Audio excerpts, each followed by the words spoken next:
Hello friends, welcome back to my channel. आज हम आपके लिए हर बार की तरह एक और नया वीडियो लेके आए हैं, लेकिन उससे पहले मैं अपने सभी दर्शकों का बहुत बहुत धन्यवाद देना चाहता हूं, क्योंकि वो हमारी वीडियो को बहुत लाइक कर रहे हैं, बहुत पसंद कर रहे हैं और साथ के साथ हमारी वीडियो हमारे चैनल पे भी सब्सक्राइब हो रहे हैं। धीमे धीमे मेरा चैनल ग्रो भी हो रहा है और बहुत सारे लोग ऐसे भी हैं जो नए जुड़ रहे हैं, बहुत सारे ऐसे हैं जो हमें पहले से जुड़े हुए हैं और हमारी वीडियो देख रहे हैं कंटिन्यू। और कुछ यूज़र का मैं इसलिए धन्यवाद देता हूँ कि कुछ हमें नए टॉपिक सजेस्ट करते हैं कि किस टॉपिक पर नया वीडियो बनाइए और क्या क्या नए नए चेंजेस करने हैं। तो धीमे धीमे हम लोग अपना कोशिश कर रहे हैं, तो आप ऐसे ही अपना प्यार देते रहिए और साथ में हमारी वीडियो को लाइक करिए, और जिससे हमें मोटिवेशन मिलता है और नए वीडियो बनाने का। तो चलिए आज देखते हैं आज की नई वीडियो क्या है, आज के टॉपिक में क्या है।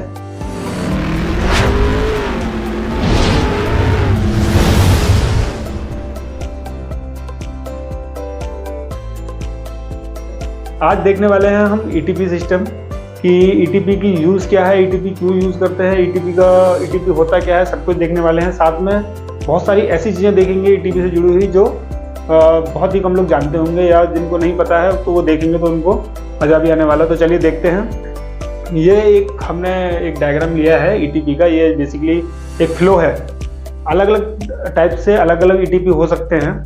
तो सबसे पहले देखते हैं ईटीपी है क्या। ईटीपी क्या है? Effluent treatment plant. जितना भी इफ्लुएंट है, जितना भी वेस्ट वाटर है, उसको ट्रीटमेंट करने के लिए जो भी हम अरेंज करते हैं, जो भी प्लांट बनाते हैं, उसको हम ईटीपी कहते हैं। तो इसके लिए क्या है, ईटीपी कहाँ कहाँ यूज होता है? ईटीपी बेसिकली फार्मास्यूटिकल इंडस्ट्री में हो सकता है, केमिकल इंडस्ट्री में हो सकता है, और साथ में टेक्सटाइल इंडस्ट्री है, वहाँ पे भी ईटीपी का यूज होता है। ईटीपी यूज क्यों करते हैं, इसकी बेनिफिट्स क्या क्या हैं? ईटीपी के बेनिफिट्स हैं, एक तो सबसे पहले हम एनवायरनमेंट को प्रोटेक्ट करते हैं इसके थ्रू। जितना भी वेस्ट जो हमारा फैक्ट्री से निकलता है, तो केमिकल होते हैं उसके अंदर, या जो भी वेस्ट मटेरियल होता है उसका हम ट्रीटमेंट करते हैं, तो एनवायरनमेंट तो प्रोटेक्ट होता ही है, साथ के साथ मनी भी सेविंग होती है, क्योंकि उस वाटर को हम रीयूज भी कर सकते हैं। तीसरा वाटर सेविंग तो है ही है, वाटर सेविंग भी अच्छे से हो सकता है। तो वो ये 3 पॉइंट बेसिकली हैं। तो देखते हैं कि इफ्लुएंट की जरूरत क्यों पड़ती है। तो जितने भी हमारे फार्मास्यूटिकल इंडस्ट्रीज हैं, केमिकल इंडस्ट्रीज हैं, उनमें जब भी हम कोई प्रोसेस करते हैं तो वाटर का यूज़ होता है। फार्मास्यूटिकल में बात करें तो वॉशिंग करने के लिए, मशीनों को धुलाई करने के लिए जो भी वाटर निकलता है, जो भी गंदा पानी होता है, जिसको हम बोलते हैं गंदा पानी, तो वो गंदे पानी में क्या हो सकता है, उसमें केमिकल हो सकते हैं और बहुत सारे ऑयल हो सकता है, ग्रीस हो सकता है। तो वो सारा वेस्ट निकलता है, वो वेस्ट इन्फ्लुएंट कहलाता है। तो जब वो वेस्ट अगर हम डायरेक्ट एनवायरनमेंट में निकाल देंगे, तो जो हमारा एक्वाटिक लाइफ है, जिसमें जो पानी के जो जीव हैं, वो उन पर असर पड़ सकता है, क्योंकि वो केमिकल रहेंगे तो वो उससे उनके लिए हार्मफुल है।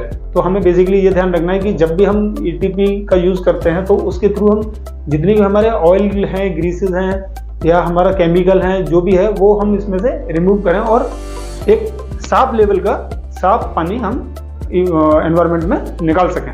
तो बेसिकली ये इसका काम है ईटीपी का, कि हमें पानी साफ करना है। और ये वर्क कैसे करता है वो हम एक बार देख लेते हैं। उससे पहले मैं 2 टर्म यूज करूंगा। पहला आएगा इन्फ्लुएंट, दूसरा आएगा इफ्लुएंट। इन्फ्लुएंट मतलब है वेस्ट वाटर और इफ्लुएंट मतलब है ट्रीटेड वाटर। तो अभी समझ में आ गया कि ईटीपी के यूज क्यों करते हैं, ईटीपी होता क्या है, ये सब कुछ। एक बार इसका वर्किंग देख लेते हैं कि वर्किंग कैसे करता है। तो उसके लिए ये मैंने एक प्लांट का डायग्राम लगाया, लेकिन ये प्लांट ओनली फार्मास्यूटिकल के लिए वैलिड है। आप अगर और केमिकल इंडस्ट्रीज या अदर इंडस्ट्री की बात करेंगे तो उनमें और भी मॉडिफिकेशन आप अपने अकॉर्डिंग कर सकते हैं। जितना आपको, जिस लेवल का आपको पानी ट्रीट करना है, तो उसके अकॉर्डिंग ट्रीटमेंट कर सकते हैं। लेकिन मेरे पास फार्मास्यूटिकल वाला है, तो मैं फार्मास्यूटिकल वाला ईटीपी का एक्सप्लेन करूंगा। तो इसमें चलिए देखते हैं कि है क्या क्या चीज़। तो हमने ये एक प्लांट लगाया है, ये बेसिकली फार्मास्यूटिकल का है। तो आप अपने अकॉर्डिंग जो भी जिस टाइप का आपका वेस्ट है, आप उसके अकॉर्डिंग उसको मॉडिफिकेशन कर सकते हैं। अगर आपका वेस्ट में ऑयल एंड ग्रीसेस है तो आप उसके अकॉर्डिंग प्लांट को मॉडिफाई कर सकते हैं। हमारा ये प्लांट फार्मास्यूटिकल का है, तो हम आज इसी पे बात करने वाले हैं। ये है सबसे पहले इन्फ्लुएंट, यानी कि इन्फ्लुएंट होगा वेस्ट वाटर। जितना भी हमारा जो वेस्ट आ रहा है, जो भी हमारा प्लांट से जिसके अंदर केमिकल होंगे, हो सकता है कुछ मेडिसिन का ट्रेसेस होंगे या कुछ भी रहेगा, वो हमारा आएगा सबसे पहले इफ्लुएंट कलेक्शन टैंक में। हमने यहाँ पे अपना कलेक्शन कर लिया।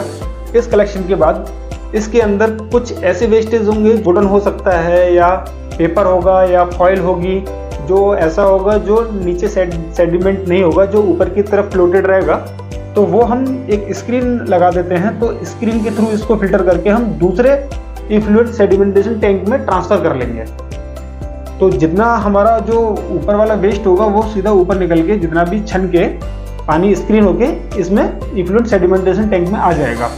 ये सेडिमेंटेशन टैंक किस लिए है? इसमें वाटर आने के बाद इस वाटर के अंदर अगर कुछ भी सॉलिड पार्टिकल्स जो रहेंगे वो सस्पेंडेड हो जाएंगे, नीचे की तरफ बैठ जाएंगे, और जो क्लियर वाटर होगा वो ऊपर की तरफ आ जाएगा। तो नीचे वाले वाटर से क्या करना है, जब जो नीचे एक सॉलिड पार्टिकल जो होंगे वो सेडिमेंट हो जाएंगे, उनको हम यहाँ से रिमूव कर सकते हैं। तो जो हमारा वाटर रहेगा जिसके अंदर केमिकल रहेगा, तो बेसिकली हमें करना क्या, हमें केमिकल फ्री करना है। तो हमने क्या किया, हमने ये पानी ये एरेशन टैंक में ले लिया, यहाँ से ये कनेक्ट किया हुआ है, ये इसमें ले लिया। अभी इसमें क्या है, इसमें हमने देखिए एयर ब्लोअर की सहायता से इसमें हमने एयर सप्लाई की है। ये एयर क्या करेगी, इसको प्रॉपर मिक्स करेगी और साथ के साथ एक इसमें एरेशन एयर की सप्लाई करेगी, जिससे हमारा BOD भी थोड़ा बढ़ेगा। तो हमने ये इसको एयर सप्लाई दे दी। अब एयर सप्लाई से करने के बाद यहाँ पे मेरा जो इफ्लुएंट वाटर है, जो वेस्ट वाटर है, वो पूरी तरीके से मिक्स हो चुका है। मिक्स करने के बाद मैंने ट्रांसफर पंप के थ्रू यहाँ से ये वाटर मैंने ऊपर न्यूट्रलाइजेशन टैंक कम प्राइमरी सेडिमेंटेशन टैंक में दे दिया है। अब देखिए यहाँ पे हमने एक दिया है वाटर मीटर। ये वाटर मीटर का यूज क्या है, वाटर मीटर की सहायता से हम ये पता कर सकते हैं कि हमने कितना वाटर इन किया है, कितना वाटर हमें ट्रीटमेंट में करना है। अगर हमारे पास ऑयल एंड ग्रीसेस है, हमारे पास ऑयल अगर आ रहा है या ग्रीस अगर आ रहा है, हमारी इस इंडस्ट्री में नहीं है, लेकिन अगर वो आता है तो हम उसके लिए एक बेल्ट टाइप लगा सकते हैं जो पानी के अंदर से चलती रहेगी, और जो भी ऑयल एंड ग्रीसेस होगा वो उस पर चिपक जाएगा और हम उसको आगे जाके कलेक्ट करके रिमूव कर सकते हैं। ये एक प्रोसेस हो सकता है, लेकिन हमें उसकी ज़रूरत नहीं है। तो हमने क्या किया, हमने हमारा पानी न्यूट्रलाइजेशन टैंक कम प्राइमरी सेटलिंग टैंक में आ चुका है। यहाँ पे आने के बाद हमें ध्यान रखना है कि हमें डोजिंग करनी है 3 की। सबसे पहले होगा लाइम सॉल्यूशन। लाइम सॉल्यूशन क्या है, लाइम सॉल्यूशन है चूने का सॉल्यूशन। दूसरा है एलम, एलम हो गया फिटकरी, और तीसरा होगा पॉलीइलेक्ट्रोलाइट। इनका काम क्या क्या है, आप समझिए कि एलम का वर्क क्या है। एलम फिटकरी जब भी हम कहीं डालेंगे, जब भी पानी में डालेंगे, तो क्या होता है, जैसे हमने दूध में नींबू निचोड़ देते हैं, उस तरीके से क्या होगा, पानी हमारा पूरी तरीके से फट जाएगा। मतलब जो धीमे जो उसके वेस्ट पार्टिकल होंगे या सस्पेंडेड पार्टिकल होंगे, वो उसमें आपको दिखने लगेगा कि पानी आपका पूरी तरीके से फट चुका है। लाइम क्या करेगा, उसको थोड़ा सा वाइटनेस देगा, और जो ब्लैक पार्टिकल होंगे उनको अपने अंदर एब्जॉर्ब करेगा। साथ में पॉलीइलेक्ट्रोलाइट क्या करेगा, जब हमारा पूरी तरीके से जो हमारा वेस्ट होगा वो पूरी तरीके से फट चुका होगा, तो हम उसमें जैसे ही पॉलीइलेक्ट्रोलाइट की डोजिंग करेंगे तो आप देखेंगे इसमें एकदम चेंजेस होंगे। चेंज होने के बाद क्या होगा, वो अपने अंदर बाइंड करना शुरू कर देगा। वो धीमे धीमे जैसे ही पॉलीइलेक्ट्रोलाइट जाएगा वो उसमें पार्टिकल बनाना शुरू कर देगा। जैसे जैसे ये क्या करेगा, जब हमारा जैसे ये वाटर है, वाटर में ये पार्टिकल आपको दिखने लगेंगे जब हम इसमें एलम और लाइम डाल देंगे। तो जैसे ही हम पॉलीइलेक्ट्रोलाइट डालेंगे तो पॉलीइलेक्ट्रोलाइट के बाद क्या होगा, ये पार्टिकल जुड़ने लगेंगे आपस में, इस तरीके से एक फ्लोक्यूल्स बना लेंगे, मतलब एक दूसरे के साथ बाइंड हो जाएंगे। बाइंड होने के बाद क्या होगा, ये नीचे की तरफ बैठना शुरू कर देगा। जैसे ही नीचे बैठेगा तो हम क्या करेंगे, इसकी सहायता से जो वेस्ट मटेरियल होगा ये स्लज बैग ड्रायर में, स्लज ड्राइंग पैड में ले लेंगे, इसको नीचे से ट्रांसफर करके, क्योंकि ये कौन शेप में इसीलिए दिया है कि सारा मटेरियल इधर आ जाएगा, और ये इसमें ले लेंगे। बेड स्लज में क्या कर रखा है हमने, स्लज बेड ड्राइंग बेड में इसमें हमने कंक्रीट डाली हुई है।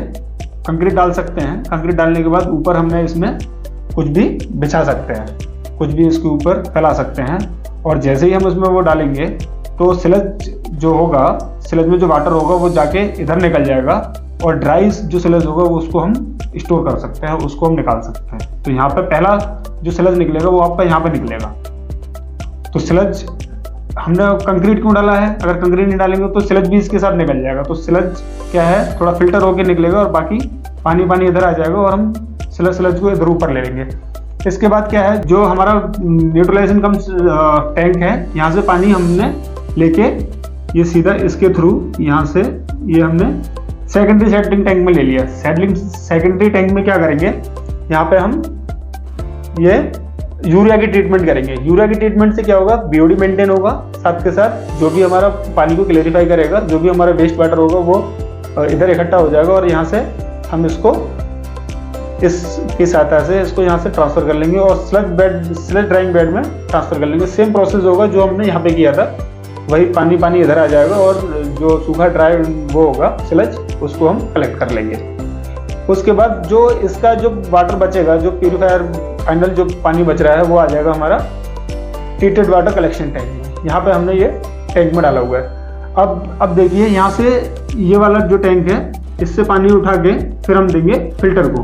तो यहाँ से हमें पता चलेगा ये वाला जो फिल्टर है, ये वाला जो मीटर है, इस मीटर का काम क्या है कि फाइनल जो पानी हम फ्रेश जो वाटर, जो ट्रीटेड वाटर है, उसका पता चलेगा कि कितना हमने इन किया और कितना हमने आउट किया। तो ये आउट के लिए है, जो डायरेक्ट सप्लाई जा रही है आपके सैंड फिल्टर और कार्बन फिल्टर में।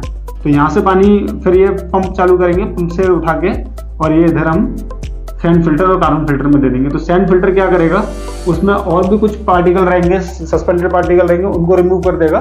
साथ में कार्बन फिल्टर क्या करेगा, जो उसका कलर है उसको कलर को साफ करेगा और हमारा एक हमें ट्रीटेड वाटर अच्छे से मिलेगा। इसके साथ क्या होगा, जब भी हमें ये बैक वॉश करने होंगे, तो बैक वॉश करने के बाद जो इसका भी जो पानी है वो सीधे हम इस वाले टैंक में ले लेंगे, क्योंकि इसमें से भी जब बैक वॉश करेंगे तो इसमें भी गंदगी होगी, इसमें भी कुछ पार्टिकल्स होंगे, गंदा पानी होगा, तो ये भी हम यहाँ पे लेके फिर सेम इसको रिप्रोसेस करके सेम वही ट्रीटमेंट फिर दोबारा से कर सकते हैं। तो ये समझ में आया। इसके बाद क्या है, अब हम ये पानी तो ट्रीटमेंट हो गया, अब पानी ट्रीटमेंट करने के बाद उसको करना क्या है। अब देखिए, हमारी जो गाइडलाइन है वो क्या बोलती है, IS 3025 क्या बोलती है, अगर हमें पानी ट्रीटमेंट करने के बाद अगर हमें सरफेस में ट्रांसफर करना है, सरफेस पर डालना है, तो उसके लिए क्या लिमिट है। अगर इरिगेशन के लिए यूज करना है उसकी क्या लिमिट है। अगर पब्लिक सीवर में अगर उसको छोड़ना है उसकी क्या लिमिट है। तो देखिए, मैं आपको एक चार्ट दिखा देता हूँ। इसमें देखिए TDS क्या है, अगर सरफेस के लिए कर रहे हैं तो लेस देन 2100 होना चाहिए, इरिगेशन के लिए भी लेस देन 2100 होना चाहिए, पब्लिक सीवर के लिए भी लेस देन 2100 होना चाहिए। TSS क्या है, टोटल सस्पेंडेड सॉलिड्स कितने हैं, less than 100, less than 200, less than 600। BOD क्या रहेगा, लेस देन 300 रहेगा सरफेस के लिए, इरिगेशन के लिए लेस देन 100 रहेगा, पब्लिक सीवर के लिए लेस देन 350 रहेगा। COD क्या रहेगा, लेस देन 250 रहेगा। pH क्या रहेगा, फाइनल pH कितना रहेगा, 5.5 से 9 रहेगा। अगर pH आपको लगता है कि pH अगर प्रॉब्लम कर रहा है, pH नहीं आ रहा है, तो आप NaOH या H2SO4 के HCl के अकॉर्डिंग आप इसको मेंटेन भी कर सकते हैं, जितना भी pH चाहिए। उसमें ऑयल एंड ग्रीस कितना है, उसकी लिमिट है लेस देन 10 सरफेस के लिए, लेस देन 10 इरिगेशन के लिए और लेस देन 20 पब्लिक सीवर के लिए। तो ये इसकी बेसिक लिमिट है, आप देख सकते हैं। तो ये हमारा इफ्लुएंट ट्रीटमेंट प्लांट का पूरा क्राइटेरिया है। तो अगर STP भी होता है इसमें, आप STP देखें तो STP भी आप समझ सकते हैं, जिसमें सीवेज ट्रीटमेंट प्लांट है। और साथ के साथ आपको BOD COD अगर देखना है तो उसके लिए भी मैं एक नया वीडियो बना दूंगा। तो BOD क्या है, बायोलॉजिकल ऑक्सीजन डिमांड, और COD क्या है, केमिकल ऑक्सीजन डिमांड। तो ये अपने पास दो पैरामीटर इसमें बेसिक चेक करने होते हैं, वो हम चेक कर सकते हैं। चलिए, तो अभी ये आपको समझ में आया होगा। अगर कुछ रहेगा तो आप मेरे को कमेंट करिए, मैं आपको उसका रिप्लाई करूंगा। साथ में एक और नया देखते हैं, इसका प्रैक्टिकल देखते हैं कि किस तरीके से ये वर्क करता है, किस तरीके से डोजिंग यूज, जो भी हम डोजिंग करते हैं वो किस किस तरीके से होती है। तो आज वो रिएक्शन भी देखते हैं, नेक्स्ट वीडियो देखते हैं। उसके लिए हम मिलते हैं आपको नेक्स्ट वीडियो में। जब तक के लिए बाय बाय।